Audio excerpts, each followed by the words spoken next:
Welcome back, everyone. Today we are joined by a very special guest. We are joined by Craig, aka SCHD Stan. And if you aren't familiar with Craig, he has become one of the leading experts on SCHD. And generally speaking, his goal is to one day live off SCHD dividends. So, Craig, thank you so much for joining us. Thank you, Eli. I'm honored to be invited on your show. I've been following your dividendology account for years, and you have great information. And just honored. I noticed you just started this new podcast, and I'm one of the earliest interviewees, I guess. So it's unbelievable honor. Thank you so much. Yeah, well, no, we're honored to have you. And it's interesting. I followed your work as well for a long time. If you don't follow Craig over on X, you definitely should because he's literally the leading voice when it comes to SCHD. He's released some insights that even I've missed. And I do a lot of work into studying SCHD. So anything I miss, you can pretty much count on Craig to point it out. But we're super excited to have you on the show. So, like always, we want to be respectful of your time. So, we're just going to dive straight into it. There's a lot of questions that I think people want answered by you, but just give us a little bit of background on you and your journey into investing into SCHD to start. Yeah, I started buying SCHD in like 2018. It was really when I first started picking stocks on my own. Before that, it was just retirement accounts, and back then it was mutual funds. And when I moved to the U.S., I grew up in Canada, and I moved to the U.S. and it really expanded my universe of stocks. And I opened a Schwab account, and I was just looking for something that was different from like the S&P 500, which most of my mutual funds were kind of based sort of around that.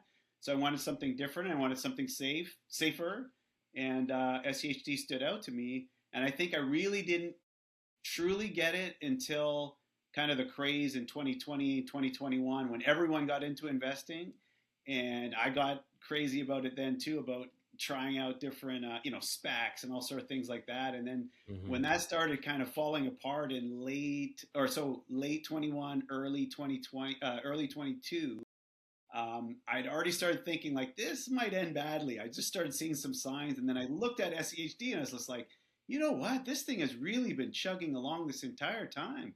And in 2021, people forget that as frothy as the market was that year, SEHD actually outperformed the S&P 500 that year.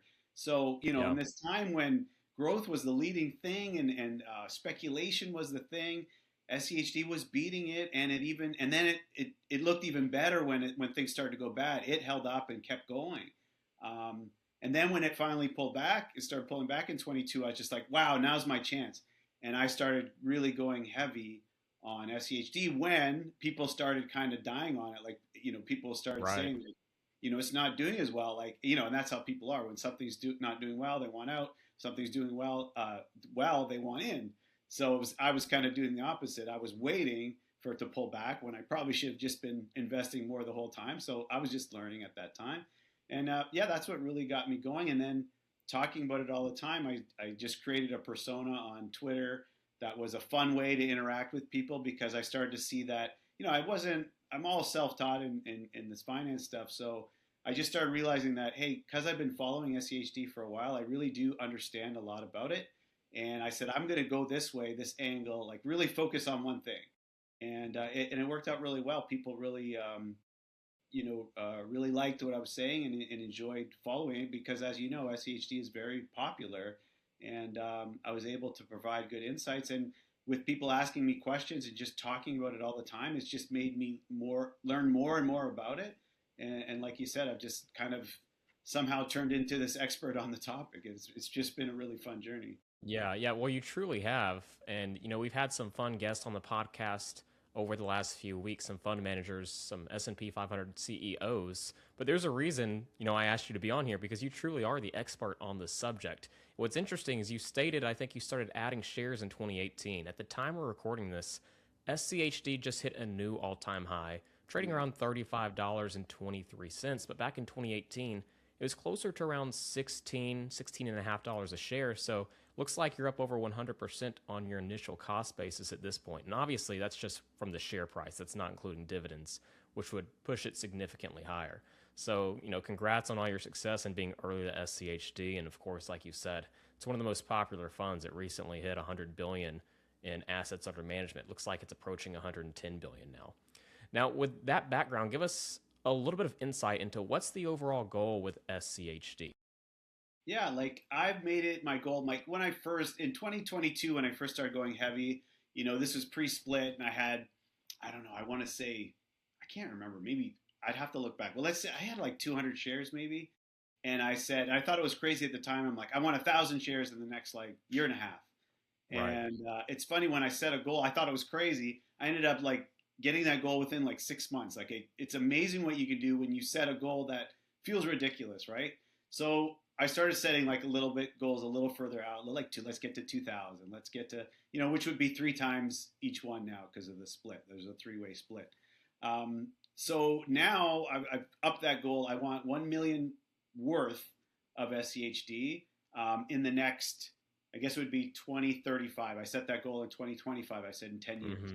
So, and right now I'm at over 300,000 in value with just under 9,000 shares.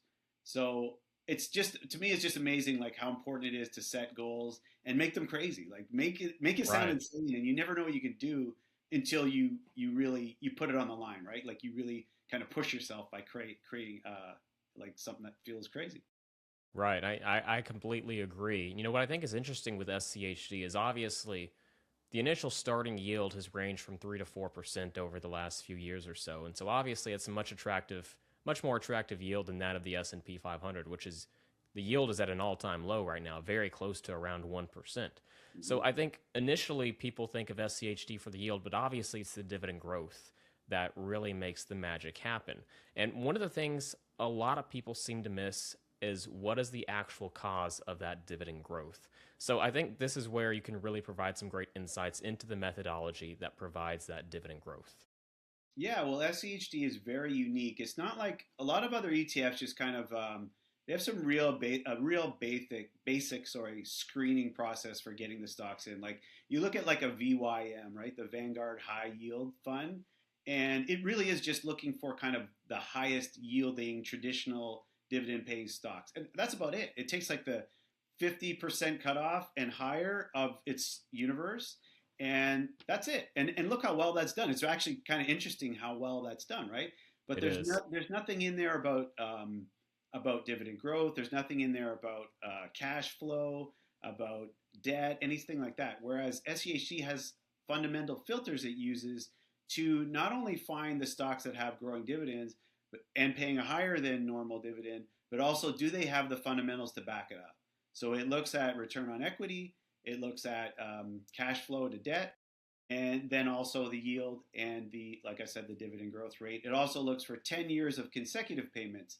And I like that it doesn't even extend that like too far, because sometimes I feel like the I aristocrats, agree. Yeah. they're sometimes they feel like they're due. Like just because they've raised it for 25 years doesn't mean they're Yes. going to continue. And a lot of them just raise by a penny to keep that streak going. And it's not, Exactly.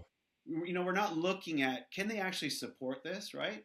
And so SHD does a great job as well. The other thing that makes a huge difference is that every year at reconstitution time in March, it gets rid of the lowest yielders and adds on higher yielders, which Hmm. is there's so much that happens with that that's really interesting. So it creates this process where it's almost finding undervalued stocks by default by doing that. But you're not going after like those value traps and those yield traps because it still has those fundamental filters. So Right. you're finding good strong companies that have come down in price, so their yield is now higher, but they're still good companies because they still have high cash flows, they have low debt, they have good ROE. So it's something that like it's almost like an automated like Warren Buffett style ETF, right? It's really cool, and like that sounds like wow, like really it does all that for 0.06% expense ratio. It's not perfect, right? It sometimes it's kicked out stocks that end up doing great, but that's kind of the process. Like if a stock really does well, the yield is going to come down and it's going to get removed from SEHD. And to me, that's not a problem because that's you want this fund to be different from the S&P, to be different from all these other ETFs that will continue to hold those dividend stocks that have now become growth stocks. you're already invested in those if you're in the S&P, and you can invest on those old on your own, hold on to those on your own, let SCHD stay a value, let it stay a high yield, and let it continue with that dividend growth. So the other thing I'm not sure I pointed out, but when it does that by kicking out the low yielders and adding in higher yielders, every year it kind of gives it a forced little boost to the dividend, which helps that consistency.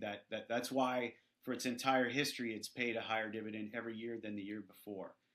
So it has that kind of built-in, almost like a safety mechanism to give you that little boost. And again, it doesn't always work out. It's kind of the way the cookie crumbles. If the market is acting a certain way, that might not work out every year. But so far, it's been really good. Yeah, so it's very well said. So really, there's two drivers of dividend growth for the fund. Obviously, it's the underlying holdings growing those dividend payments over time. And then, like you said, the methodology is getting rid of the lower yielding stocks and adding the higher yielding stocks. And like you said, they're screening for these fundamental metrics that essentially ensures you're not getting low quality stocks. Right. And, the performance has been quite impressive. Obviously, SCHD 2026 has just been incredible, but it's lagged the market over the last few years, which, this is where we could have a broader conversation specifically around dividend growth. Because what we've seen, these studies from Hartford Funds, is stocks that grow their dividends over time have historically outperformed.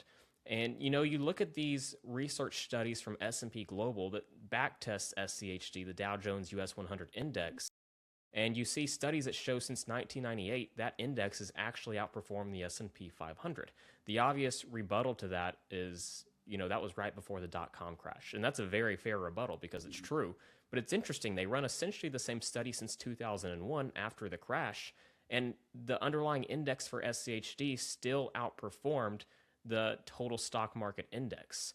So again, when we ask ourselves these questions, SCHD's performance has been so well, what environment does that outperformance actually occur in?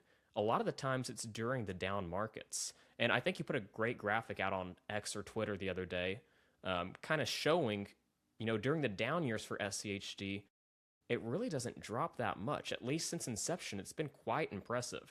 And so you released that graphic, and it was just a reminder for me. It's like, wow, there really is a lot of downside protection with this fund, particularly in a market that's being driven heavily by these, large market cap growth names like Nvidia, Apple, Microsoft. So I think that's very well said. Now, I think one topic we need to touch on, because a lot of people, again, are looking to potentially utilize SCHD to live off dividends. So here's a thought-provoking question. Could someone theoretically have only SCHD in their portfolio and one day live off dividends? Would that be a safe way to live off dividends? Would that be properly diversified? I'm happy to hear your opinion on that. Yeah, and I think it might surprise a lot of people. Personally, I wouldn't do that. I think you probably could, but I'd also want to say why. Like, why focus so much on one ETF, right? But if you were going to do it, it would be a good way to do it. I think because it is diversified. It does have rules that keep it from like having one stock dominate. But it is a very focused strategy, so you have to take that with the caveat, right? But that history of dividend growth, the mechanics we talked about to help it always have dividend growth, you might end up having a year where the dividend growth isn't there. But again, so far it's worked out well, and in the long run, I think it really will be very good at growing that dividend. So you're going to have a very safe portfolio. You're going to have something that holds up over the long term during tough economic times, and you're going to have a dividend yield that is higher than the average, much higher, and tends to grow every year and outpace inflation. So, I mean, there's a lot worse ways to invest, to put your money in for retirement. One thing to consider is that the yield might be too low, so you're going to need a lot of money, or you're going to need a lot of time, because the dividend growth can make up for that low starting yield, or relatively low compared to your covered call ETFs.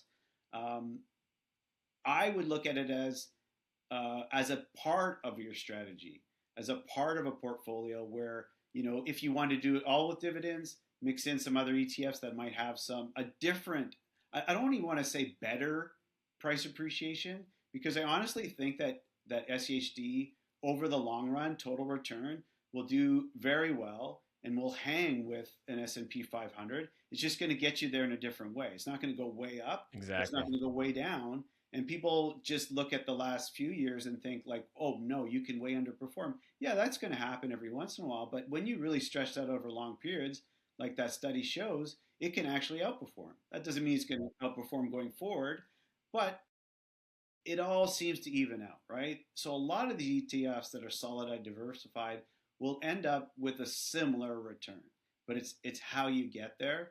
And so that SCHD acts really as a stabilizer, and it's quite the diversifier, not in like the amount of stocks, but more so in the strategy, in where your return's coming from. It's not coming from mostly from tech. It's not coming from the Mag 7. It's giving you a different source of income and a different source of return than the stocks that tend to lead the market. Also, as opposed to like a high yield ETF, most of those track an index like the Nasdaq or the S&P 500.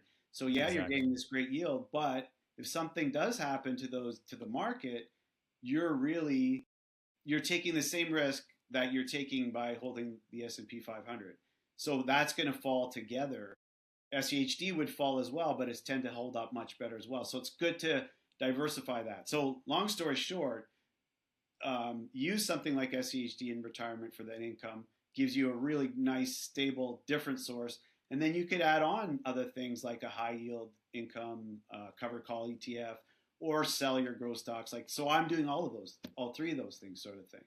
Um, Yeah, well, let me add a follow-up question then. If you're utilizing maybe SCHD as one of the base positions in your portfolio, but someone's like, hey, I'm ready to boost the initial yield a little bit. I don't have a lot of years of compounding left.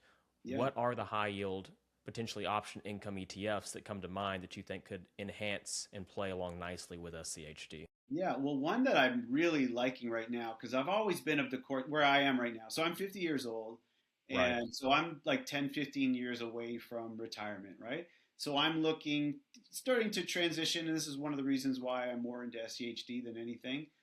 S&P 500 is my largest holding, just so people know that. Um, and what I really like about some of these is beyond the yield, is are there any that can actually outperform their the underlying, right? And there's people that know a lot more. There's so many of these now. There's more of them are starting to actually come out, because in the past it's always been the upside is capped because they're only using covered calls. Your upside is always going to be capped with those, and you tend to underperform. So my idea has been, okay, well, really, if you don't need that income now, if you're not in retirement right now, why invest in some of those at all, right? But something like OVL has come out, and it's actually been out since 2019, which is a nice factor as well. It can outperform and has outperformed because the upside's not capped, but it uses a put spread Put spread. strategy, Yep. right? So in a down market, the trade off is it can go way lower than the S&P 500, but in an up market, which we tend to have, 75% of the time the market is going up, you're actually able to outperform because of the credit, the premium it's making on those the sold puts. Right. So I'm really liking that strategy, but you just have to know what you're going into with it. And when Yeah. you're combining that with an SCHD that tends to hold up when things are going down, I've got a lot of safety, so I'm allowed to kind of err on the side of underperformance when the market goes down. And I love the idea that just even on a day when the S&P 500 is red, I'm like, wow, I can buy OVL because it's down even more, and I'm going to get Yeah, more that's of a a great lift, point. right, when it bounces back, because it has always bounced back more, and it bounces back really quickly as well. So something like that is great. And nothing against. I love, like, just to name a few that your question was which one of these. So OVL I really like. I also like the Goldman Sachs, the GPIQ, the Yes. GPIX. But again, they tend to underperform their underlying. And the NEOS ones that have just been bought by Goldman, but the NEOS ones, SPYI and QQI, same thing, really strong. Again, they tend to underperform their index, but they are strong. And if you're willing to kind of give up some of that upside for the safety of the income coming in, go for it. There's nothing wrong with that if you know what you're getting into, and just be aware it's going to fall with the market as well. That's kind of the downside. And the volatility, the premium you're getting is from the volatility market. It's not based on the underlying like cash flows of the companies, right? So you're not necessarily going to get dividend growth as companies get better and increase as they grow. You're not necessarily dividend. They're not made for dividend growth, whereas something like SCHD is, right? Yeah, and that's an important caveat because, like you said, the underlying holdings growing their dividends really aren't going to play a major role with those ETFs growing payouts. The caveat to that is a lot of these high income ETFs that do heavily cap the upside. When we see a large market pullback, what happens simultaneously, because the income is being generated from options on the net asset values, those distributions fall as well. Yeah, So, what you said is so important. These ETFs like OVL, which there's no free lunch, to be fair, but they can actually see distribution growth over time if that net asset value continues to grow. And so, even like the Goldman funds that you mentioned, like GPIQ or GPIX, when that net asset value is growing, you're going to see that those distributions do have the ability for some slight growth over time. So, one of the things I always harp on is you really need to look at portfolio options coverage, particularly for the covered call ETFs, because if they're running 100% options coverage on the portfolio, you're probably over the long term, you might see some distribution decline, which is definitely a threat to someone looking to live off dividends, because ideally you want your dividend growth of the portfolio to outpace inflation. So I think the ETFs you mentioned are great examples of ETFs that could and probably should at a certain point be paired with SCHD. So let's get into SCHD in 2026. I'm looking at the fund right now year to date. This is not including dividends, but we're approaching 2/3 of the way through 2026. The fund is up 28.5%, more than doubling the performance of the S&P 500. This was a fund people basically left for dead just about 8 months ago. And it's incredible to see the people who held through this time period, how heavily they've been rewarded. And obviously, including dividends, that total return is over 30% during this time period. Where do you see SCHD going through the rest of the year? Obviously, short-term market predictions are very difficult to make, but in your opinion, does SCHD have the ability to continue to outperform, maybe through 2026 and maybe over the next 3 to 5 years? Yeah, and that's a great point. Like, we really don't know in the short term, and because if you asked me at the start of the year, I think my prediction was like $32, and now we're up. What is it now? Like almost 35, right? We're above 35. Yeah, it's up 2% today. So wow. 35.25. I was getting ready for this one. I didn't even see that. I saw that it was touching that in the morning, but wow. At all-time highs right now. So who's to say, right? So, and this can continue. Then you start thinking, well, if it's up so much already, it's bound for a pullback. But strength tends to lead to more strength. All-time highs lead to more all-time highs. So it's more than possible to continue. But then, it might have overstretched itself, and it could come back. So I could just to give a real. I'm going back and forth. So to give you a real solid opinion, I honestly, and I've been saying this for a while, I think at some point it is going to slow down. That doesn't mean it's going to drop. The nice thing about SCHD is I don't think it doesn't give back a lot. Right. It might slow down. It tends not to give back a whole lot. So I could see it going sideways at some point, but who knows when it stops at this point, right? So I've been wrong. Again, I thought 31.50, 32 at the beginning of the year. When we started hitting those, I started saying the same thing that I'm saying now. We'll probably go sideways for the rest of the year. Yeah. But it just kept going.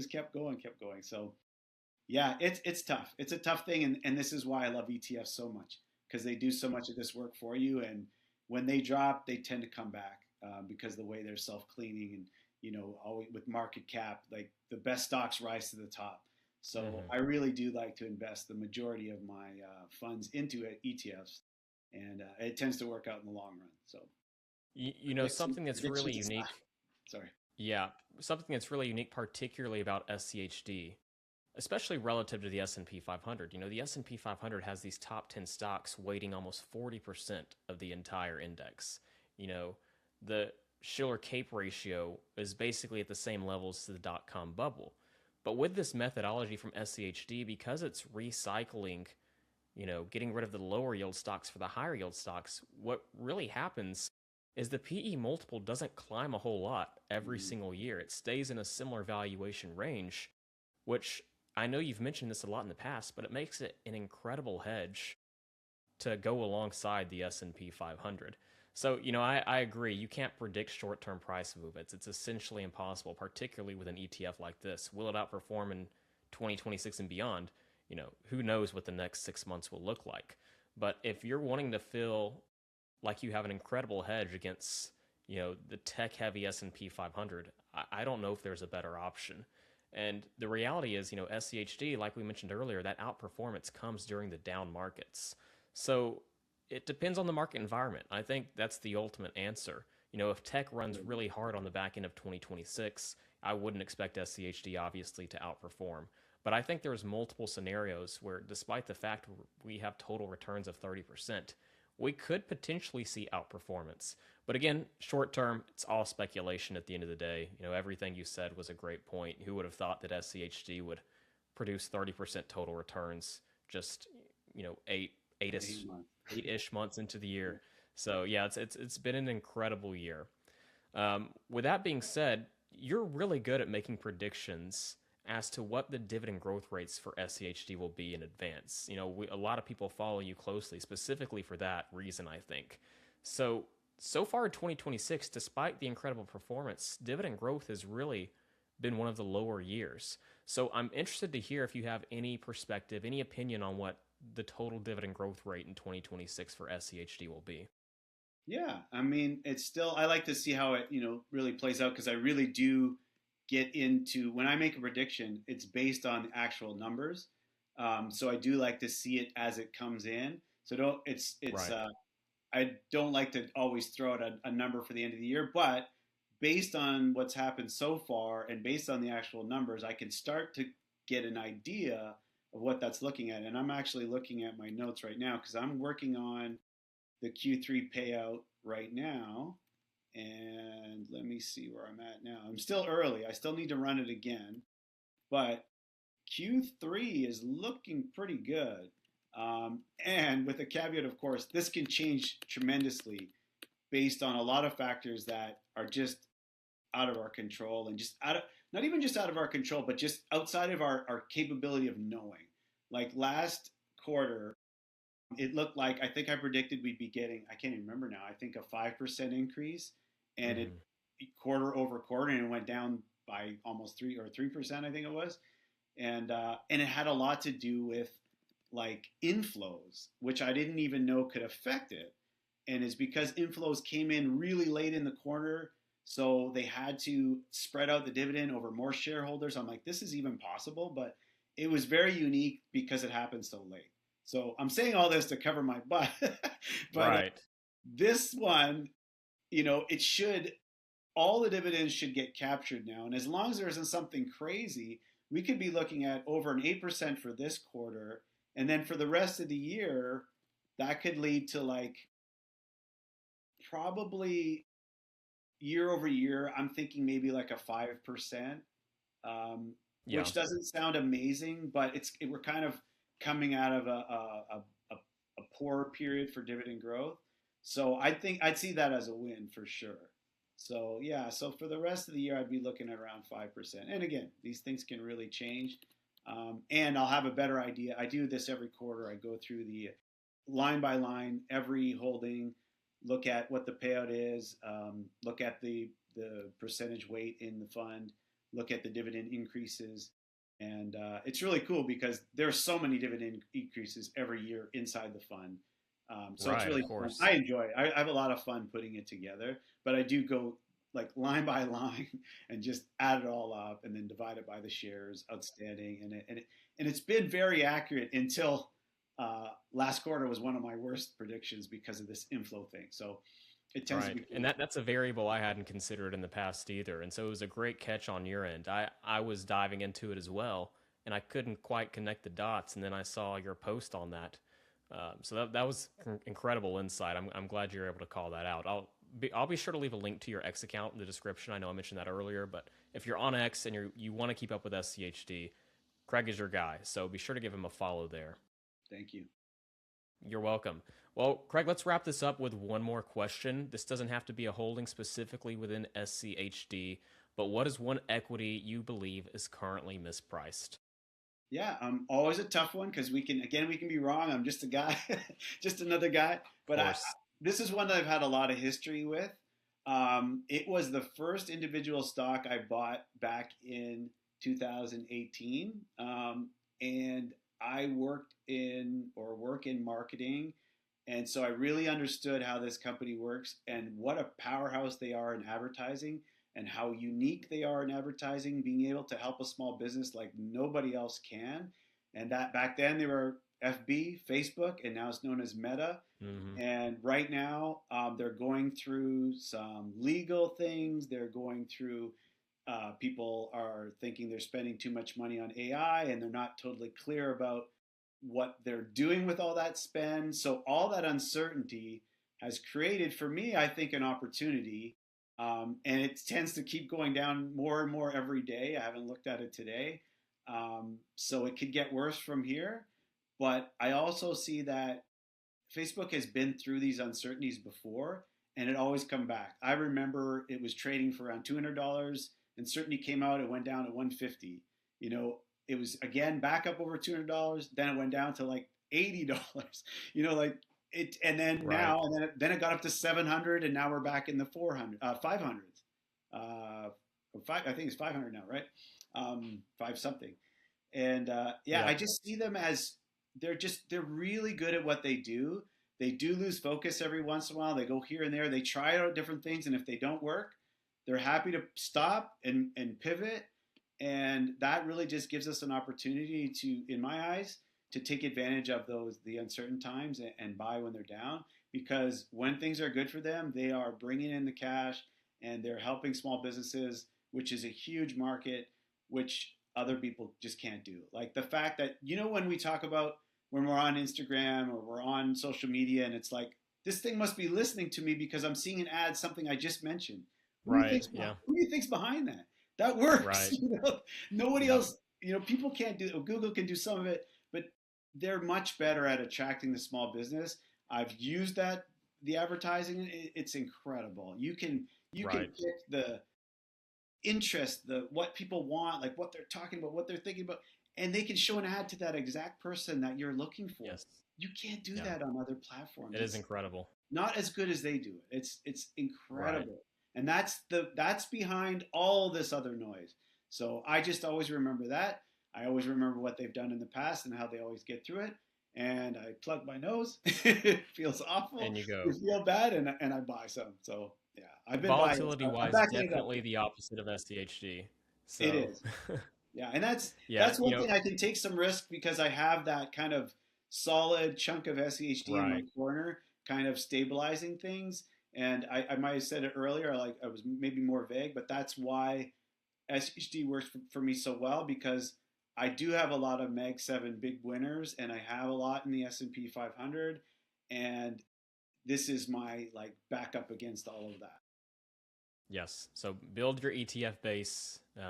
I think everybody can agree with that. The one thing I'd touch on with Meta is obviously, like you mentioned, potential legal troubles, and of course, the concerns over capex spending. But overall, the core business is doing really well. You think about the three drivers of revenue growth for them. It's, daily active users on the platform, how many ads are being shown, and what's the average price per ad. And all three of those have risen considerably over really the last few years at just an astounding rate. So, you can say what you want about Meta, but the core business is doing incredible right now. Again, a lot of uncertainty, so it'll be a fun one to keep up with and see what happens. But Greg, this has been incredible. You've given us some awesome insights. Is there anything else you want to leave everyone with? Well, one thing I wanted to say, I didn't, I thought of it while we were talking that I didn't mention. Another beautiful thing about the dividend growth and using SEHD in your retirement is that dividend growth stream is not dependent as much on the market dynamics. When you're just buying for price, when you're buying for price Right. growth. So that sequence of return issues that you can get with if you have everything in growth stocks, it could save you. Like there's, I mean, you talk about this history all the time, the history of dividends, that even in the worst times, overall, the dividends have still held up and not decreased in the worst of times. Overall, they've still continued to at least stay stable or rise. Of course, there's going to be some companies that cut their dividends, but SCHD is taking care of that for you. They're finding the strong companies that tend not to cut. And SCHD even has a little bit in their methodology that people don't know about or talk about much, that if a company completely cuts their dividend, they'll be removed from the fund within the next period. So not the reconstitution. Within the next like 30 days, they should be pulled out, which is interesting because Skyworks just cut their dividends. So we'll be able to watch this in real time. They should be removing them before the next dividend payout, so it won't affect the payout. So there's little things like that that are just, Yeah. it's just amazing. Yeah. Yeah, and that's a huge topic that we really didn't dive into, but eliminating sequence of return risk is perhaps one of the least discussed topics in the investing world, and it's absolutely mind-blowing considering how important it is, particularly for people within 5, 10, sometimes even 15 years within retirement. But Craig, this has been phenomenal. We appreciate you hopping on so much. I'm going to do one more call to action. If you aren't following him on X and you're interested in SCHD, you're a shareholder, you need to be following him. So again, there will be a link in the description. But Craig, again, thank you so much for being here. Thank you, man. I so much appreciate it so much. Really enjoyed Yes, it. we'll talk soon. All right, sounds good.